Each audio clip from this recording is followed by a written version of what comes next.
Nadreen, आप YouTube channel देख रहे हैं। मैं इमरान खान हूँ। साबिक वज़ीर-ए-आज़म इमरान खान के बगैर काम नहीं चलेगा। पाकिस्तान तहरीक इंसाफ से बात करने के अलावा कोई और रास्ता नहीं है। पाकिस्तान पीपल्स पार्टी ने और मुस्लिम लीग नून ने एक मरतबा फिर पाकिस्तान तहरीक इंसाफ को दावत दी है कि वो आएँ और मुज़ाकरात करें और मुल्की मसाइल के हल के लिए आगे बढ़ें। अब मामला ये है कि इमरान खान के बगैर गुजारा क्यों नहीं हो रहा। ये बात सबको समझ आ गई है कि आने वाले दिनों में जिस किस्म के फैसले इस हुकूमत को करने पड़ेंगे वो फैसले इंतहाई गैर मकबूल हैं और वो फैसले अवाम के अंदर मज़ीद नफरत को जन्म देंगे। और वो फैसले करने के बाद कोई भी सियासी पार्टी जो पहले ही बहुत बुरी तरह तबाह है वो मज़ीद तबाही के गड्ढे में चली जाएगी। अवाम उनको कभी एक्सेप्ट नहीं करेंगे। ऐसी सूरत में उनके पास दूसरा कोई रास्ता नहीं है कि वो सियासी इस्तेहकाम किसी तरह पैदा कर लें। सियासी इस्तेहकाम पैदा करने के लिए पाकिस्तान तहरीक इंसाफ जो है उसके साथ बातचीत करनी पड़ेगी। यानी आज राणा सनाउल्लाह, इसहाक डार, पाकिस्तान पीपल्स पार्टी के दीगर लोग और बहुत सारे लोग हैं जो अब सबके नाम क्या लेने, लेकिन ज़्यादातर लोग ये चाह रहे हैं कि इमरान खान साहब को किसी तरह टेबल पे ला सके या पाकिस्तान तहरीक इंसाफ को किसी तरह मुज़ाकरात की टेबल पे ला सके। पाकिस्तान तहरीक इंसाफ ने भी मुज़ाकरात के लिए एक अजीबोगरीब बात की है। वो मुझे पाकिस्तान तहरीक इंसाफ का मौक़िफ़ तो लगता नहीं है, लेकिन शहरियार अफरीदी साहब का अपना मौक़िफ़ है और उन्होंने जो बात की है एक नुक्ता नज़र से वो बात ठीक है और दूसरे नुक्ता नज़र से इंतहाई काबिल एतराज़ है।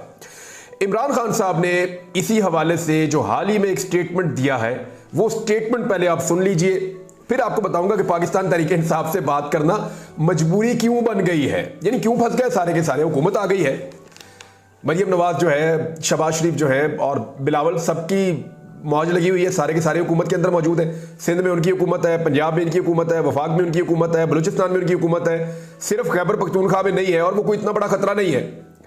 तो इसके बावजूद सारे घबराए हुए क्यों हैं, सारे परेशान क्यों हैं और इमरान खान की तरफ एड़ियां उठा उठा कर क्यों देख रहे हैं कि इमरान खान इनकी बात मान ले।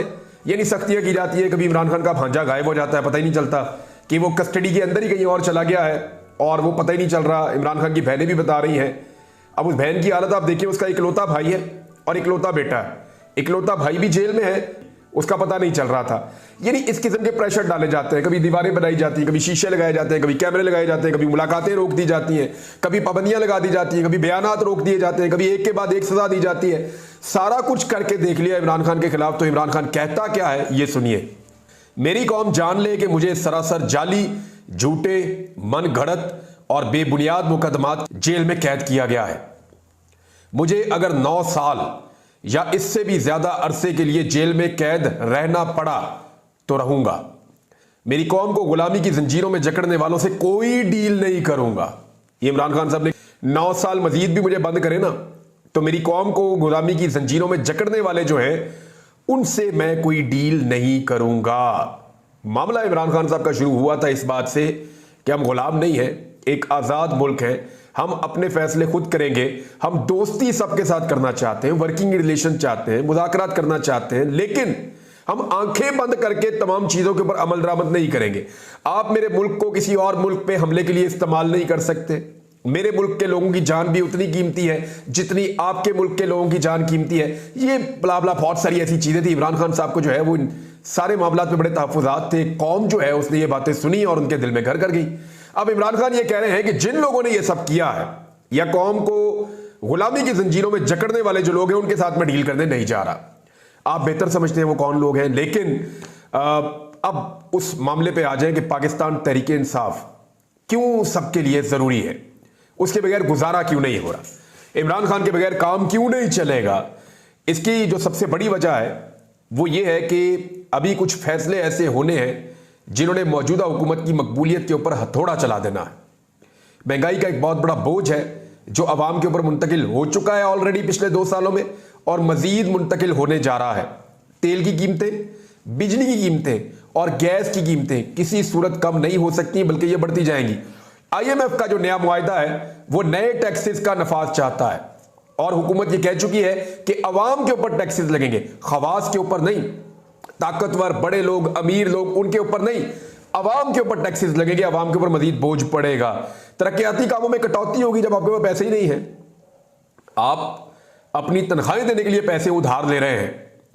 आप जो टैक्स इकट्ठा करते हैं वो इस काबिल नहीं है कि आप अपना कर्जा उतार पाए, अपनी तनख्वाहें दे सके, बल्कि जो आपने कर्जा लिया हुआ है उसका जो सूद अदा करना होता है, यह पहली मर्तबा ऐसा हो रहा है पाकिस्तान की तारीख में कि सूद अदा करने के लिए भी कर्जा लेना पड़ रहा है।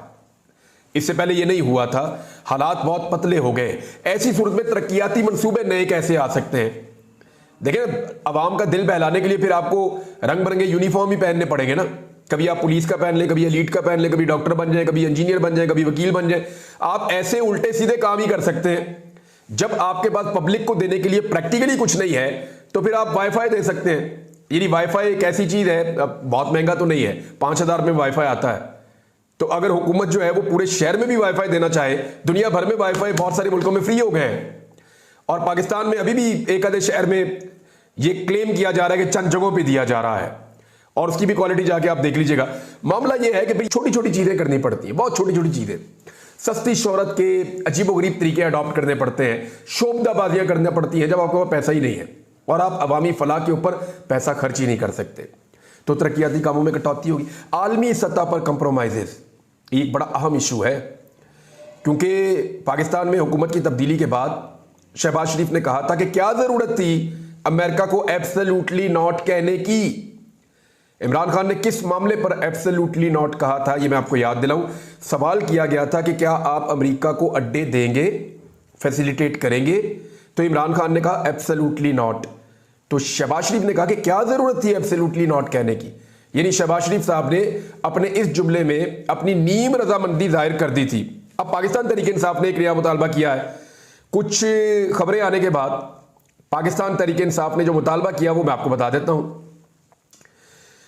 पाकिस्तान तहरीक इंसाफ ने कठपुतली जाली वजीर आजम से फौरी तौर पर मामले की हकीकत कौम के सामने रखने का मुतालबा कर दिया। मामला क्या है कि पाकिस्तान की जानिब से अमेरिका को 2 अड्डों की फराहमी की मुबैना इतलाआत। तहरीक इंसाफ के तर्जुमान ने कहा कि कौम को एतमाद में लिए बगैर अमेरिका को हवाई अड्डों की फराहमी की मुबैना इतलाआत नहायत तशवीशनाक, कौमी मफादात से मुतसादिम और हुकूमत से फौरी जवाब तलबी की मुतकाजी हैं। यानी हुकूमत फौरन जवाब दे इसके ऊपर। रजीम चेंज साजिश और बानी चेयरमैन तहरीक इंसाफ इमरान खान को सियासत से माइनस करने के मजमूम मनसूबों के मुहर्रिकात कौम पर नुमायां हो रहे हैं।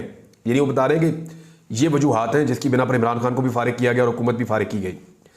अवामी मैंडेट पर खुले डाके के नतीजे में कायम करदा सरकार खारजा अमूर और कौमी सलामती से जुड़े हसास मामलात में कौमी उमंगों से मुतसादिम रविश की जानिब बढ़ रही है। यानी कौम कुछ और चाहती है, हुकूमत कुछ और चाहती है। भारत, इसराइल और अमेरिका के हवाले से गासिब हुकूमत की पॉलिसी नहायत गैर शफाफ, शकूक व शुबहात से भरपूर और कौमी मफादात की शर्मनाक सौदेबाजी पर मबनी है।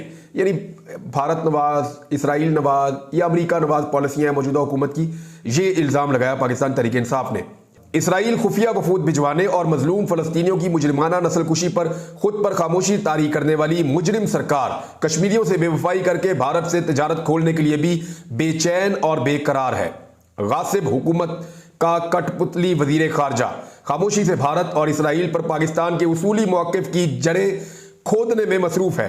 गासिब सरकार खुसूसन अमेरिका को अड्डों की फराहमी के हवाले से हकायक कौम के सामने रखे और इन इतलात में कितनी सदाकत है, अमेरिका को फराहम की जाने वाली इस नई सहूलत के असबाब और मुहर्रिकात क्या हैं और इस बाब में तय पाने वाले समझौते की नौइयत क्या है। कौमी मफादात की सौदेबाजी पाकिस्तान को किसी नए इलाकाई तनाज़े या बैरूनी एजेंडे की भेंट चढ़ाने की कोई कोशिश कौम कबूल नहीं करेगी, ना तहरीक इंसाफ इसकी इजाज़त देगी। पाकिस्तान तहरीक इंसाफ पार्लियामान में भी इस मसले को उठाएगी और गासिब सरकार से जवाब मांगा जाएगा। तर्जुमान तहरीक इंसाफ। ये जो है पाकिस्तान तहरीक इंसाफ का जो ऑफिशियल एक ग्रुप है उसके अंदर ये खबर शेयर की गई है और वहां से फिर ये सोशल मीडिया पे आई। अभी तक ये खबर जब मैं आपको पढ़ के सुना रहा हूं तो ये पाकिस्तान के नेशनल मीडिया पे नहीं है। इसमें मुतालबा ये है कि पाकिस्तान, इसराइल, भारत और अमेरिका के बारे में अपनी पॉलिसी को वाज़े करे और अमेरिका को मुबैना तौर पे जो 2 हवाई अड्डे देने के हवाले से इतलात मौजूद हैं उस पर हुकूमत क्लैरिटी के साथ सामने आए और बताए कि क्या अमेरिका को अड्डे दिए गए हैं या नहीं दिए गए, और अगर नहीं दिए गए तो क्या देने का इरादा है या नहीं। इस तरह की चीज़ें जो हैं वो वाज़े होनी चाहिए। अगर ये चीज़ें पार्लियामेंट में जाएंगी, वहाँ पर बहस होगी, तो फिर क्लैरिटी के साथ पता चलेगा कि असल में मामला है क्या। एक महमूद अचकज़ई साहब ने स्टेटमेंट दिया और हाफिज नईमुर रहमान साहब ने भी स्टेटमेंट दिया। अगर इन स्टेटमेंट्स को आप देखें तो आपको आइडिया हो जाएगा कि ये सारे क्यों फंस गए हैं। हाफिज नईमुर रहमान साहब कह रहे हैं इस वक्त वो अमीर हैं जमात इस्लामी के। उन्होंने कहा कि जिन्होंने फैसले किए और जिनको हुकूमत में लाया गया दोनों फंसे हुए हैं। यानी जिन्होंने फैसले किए थे और जिनको हुकूमत में लाया गया दोनों ही फंस गए हैं। यानी मुझे अच्छी तरह याद है कि पीएमएलएन पीपल्स पार्टी ये सारे इमरान खान को कहते थे कि ये सिलेक्टेड है और इनको सेलेक्ट किया गया है। तो आज जो है वो इमरान खान को सेलेक्ट करने वाले और अभी जो इस वक्त पीएमएलएन पीपल्स पार्टी सारे रल के उसी इमरान खान का मुकाबला नहीं कर पा रहे। मंसूरा में हाफिज नईमुर रहमान साहब ने कहा कि एक चलती हुकूमत को खत्म करके मुल्क को बहरान में धकेलने वाली जमातें अवाम से माफी मांगे। फार्म 45 की बुनियाद पर नताइज तैयार करने के सिवा अब कोई रास्ता नहीं बचा है। उन्होंने कहा मुल्क शदीद बहरानों की जद में है, हर फर्द मसाइल के हल चाहता है, आइन की बालादस्ती और जमहूरियत की आज़ादी मसाइल का हल है। नईमुर रहमान साहब ने साफ कहा जी पाकिस्तान तहरीक इंसाफ इलेक्शन जीती है, सब जानते हैं, और पीडीएम की जमातों को इलेक्शन में नवाजा गया है। फार्म 45 के नताइज कुछ और हैं, फार्म 47 के ऊपर कुछ और कर दिया गया है। बड़ा क्लैरिटी के साथ वो आ रहे हैं और उन्होंने साफ बताया कि तहरीक इंसाफ की हुकूमत है, उनको ये दी जाए, मैंडेट के ऊपर डाका डाला गया है। अब ये जो वो कह रहे हैं ना कि सारे फंस गए, वो कैसे फंस गए? बात यह है कि लूट मार मची हुई थी मुल्क के अंदर, किसी को अंदाजा भी नहीं था कि अवाम का इतना सख्त रद्द-ए-अमल आएगा। अवाम की शमूलियत के बगैर या प्रैक्टिकली अवाम का जो एतमाद है उसको हासिल किए बगैर कोई भी मुल्क आगे नहीं बढ़ सकता। अवाम इस तरफ चल रही है, हुकूमत इस तरफ चल रही है, मुल्क कभी आगे नहीं बढ़ेगा। एक डायरेक्शन में चलना पड़ेगा और एक डायरेक्शन में तब चलता है जब अवाम वोट देकर अपने मुंतखब नुमाइंदों को लेकर आए और वो फिर एक सिमत के अंदर चले। प्रॉब्लम वहां शुरू हुआ जब एक ऐसी हुकूमत बना दी गई जिसे अवाम ने मुस्तरद किया था इलेक्शन वाले दिन। अच्छा, इन मुज़ाकरात के हवाले से होने तो ये पॉलिटिकल पार्टीज के दरमियान चाहिए कि पॉलिटिकल पार्टीज बैठें और बैठकर मुज़ाकरात करें, लेकिन उसके लिए जरूरी है कि जिन पॉलिटिकल पार्टीज ने डकैती मारी हुई है वो डकैती का माल वापस करें।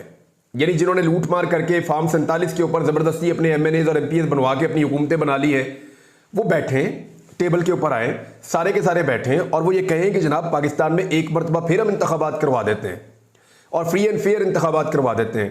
आइए रूल ऑफ गेम्स तय कर लेते हैं और हम ये जो जाली मैंडेट है इसको छोड़ देते हैं। पाकिस्तान एक दफा फिर बैठे, चीजें तय कर ली जाएं, फिर इंतखाबात हो जाएं, पब्लिक जिसको हुकूमत दे वो हुकूमत चला ले। एक तो ये रास्ता है। दूसरा ये है कि फार्म 45 के मुताबिक फैसला कर दिया जाए और फार्म 45 के मुताबिक जो एमएनएज एमपीज जीते हैं उनको उनकी नशिस्तें दे दी जाए, उसके नतीजे में जो हुकूमत बने वो पाकिस्तान को चलाए। तो ये दो आसान रास्ते हैं और इसमें मुज़ाकरात हो सकते हैं, सबको मिलकर बैठना चाहिए। लेकिन शहरियार अफरीदी साहब कोई और बात कर रहे हैं। शहरियार अफरीदी साहब कह रहे हैं सिर्फ आर्मी चीफ और डीजी आईएसआई से मुज़ाकरात चाहते हैं, ये बहुत जल्द होंगे मुज़ाकरात पे उन्होंने दावा किया। देखिए, उनका ये कहना है कि ये खुद मुख्तार ही नहीं है जो हुकूमत है, ये रिमोट कंट्रोल से कंट्रोल हो रहे हैं। फार्म 47 के जरिए ये ऐवान में आ गए हैं, अवाम ने इन्हें मुस्तरद कर दिया है। ये मुस्तरद शुदा लोग हैं, ये हमसे क्या मुज़ाकरात करेंगे? उन्होंने कहा कि इमरान खान और पाकिस्तान लाज़िम मलज़ूम है, बदतरीन धांधली के बावजूद ये बुरी तरह नाकाम हुए हैं। इनमें इखलाकी जुर्रत है तो खुद कहें कि हमने अवाम से वोट मांगा, अवाम ने हमको नहीं दिया। हम मुज़ाकरात करेंगे आर्मी चीफ और डीजी आईएसआई के साथ। इन लोगों को एस्टेब्लिशमेंट ने सपोर्ट किया है। मेरा लीडर कोई एनआरओ नहीं चाहता, पाकिस्तान के बेहतर मुस्तकबिल के लिए मुज़ाकरात चाहते हैं। मेरा लीडर की पहले दिन से ख्वाहिश थी कि एंगेज करें। मेरा लीडर एंगेज करना चाहता है लेकिन कोई रिस्पांस नहीं आता। रिस्पांस आता है तो सबको पता चलता ये मुल्क, फौज और इदारे मेरे हैं, फौज से मुज़ाकरात होंगे और बहुत जल्द होंगे। ये शहरियार अफरीदी कह रहे हैं, लेकिन देखिए उसूलन तो इदारों का पॉलिटिक्स में काम नहीं है, उसूलन तो नहीं है। ये सारे मामला सियासतदानों को खुद उठाने चाहिए, सियासतदानों को खुद बैठकर मुज़ाकरात करने चाहिए और किसी नतीजे पर पहुंचना चाहिए। और जिन इदारों का वो नाम ले रहे हैं उन इदारों को सियासत से आहिस्ता आहिस्ता बाहर करना चाहिए। हाँ, अगर वो एक सपोर्ट ढूंढ रहे हैं कि हमें सबको बिठाए कौन और कैसे, तो अब तक जो हुआ है उसके अंदर तो दिखाई नहीं दे रहा। ऐसा लगता है ये मामला अभी ऐसे ही चलेंगे। शुएब शाहीन साहब ये कह रहे हैं कि एस्टेब्लिशमेंट के पास आज भी वक्त है, होश के नाखून ले, हमारे पक्के के डाकू फार्म 47 की पैदावार हैं। ये शुएब शाहीन साहब कह रहे हैं। नजम सेठी साहब ने जनरल बाजवा साहब के बारे में एक स्टेटमेंट दिया है और बाजवा साहब बड़े परेशान हैं, ये नजम सेठी का कहना है। वो ये कह रहे हैं साबिक आर्मी चीफ जनरल कमर जवेद बाजवा साहब के बारे में कि बाजवा साहब बड़े परेशान हैं, जहां जाते हैं पाकिस्तानी बिलखसूस पाकिस्तान तहरीक इंसाफ इनके पीछे पड़ जाते हैं, गालम गलोच शुरू हो जाती है। जो इनके लिए शर्मिंदगी का बायस है, वो अपना नाम क्लियर करवाना चाहते हैं। ये जो शायद कुरान पाक जो उन्होंने उठाकर बात की सहाफ़ियों के साथ, शायद इस तनाज़ुर में वो ये बात कर रहे हैं कि वो अपना नाम क्लियर करवाना चाहते हैं। देखिए, जनरल बाजवा साहब के बारे में ज़्यादा वो लोग गवाहियाँ दे रहे हैं जो जनरल बाजवा साहब के बहुत करीब थे।